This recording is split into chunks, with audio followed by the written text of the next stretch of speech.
Je veux dire que ce que l'on vit à l'heure actuelle, Chagall l'a vécu. Il a vécu 2 guerres mondiales et une révolution.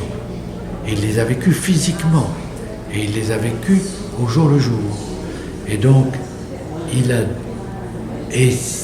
essayé et obtenu de garder sa liberté à travers son œuvre, en travaillant sans arrêt et en nous proposant ce qui était la base de son langage qu'il avait connu quand il était enfant et à travers ce qu'il avait appris de cette communauté juive qui était la sienne, mais en restant indépendant de celle-ci et en restant totalement libre et en ayant inventé quelque chose qui nous fait dire qu'on est face à un langage qu'on connaît peu, mais que l'on admet maintenant comme étant universel.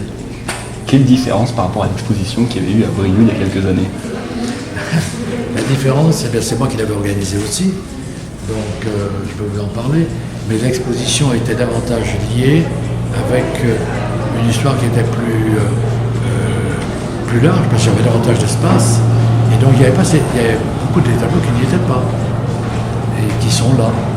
Là, j'ai voulu condenser à travers le rapport à l'espace, car une exposition se fait par rapport à un lieu.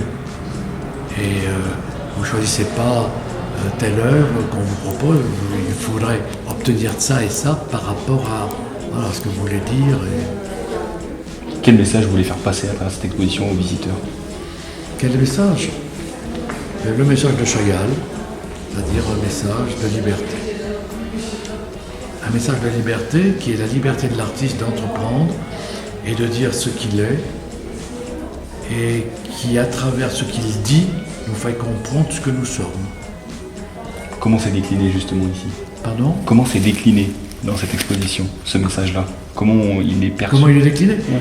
Eh bien, à chacun de faire un petit effort et de lire par rapport à l'exposition elle-même. Le catalogue, je suis désolé, il va arriver d'ici quelques jours, vous en aurez, mais il raconte aussi cette histoire, et puis je dirais que c'est assez compréhensible à travers les textes des poètes, à travers les œuvres qui sont présentées, les différents rapports qu'il y a également dans les matériaux, et cette générosité du regard de Chagall portée à tout ce qui l'entoure, et qui se lie comme ça à ce qu'il vit, à ce qu'il est, tout en restant indépendant.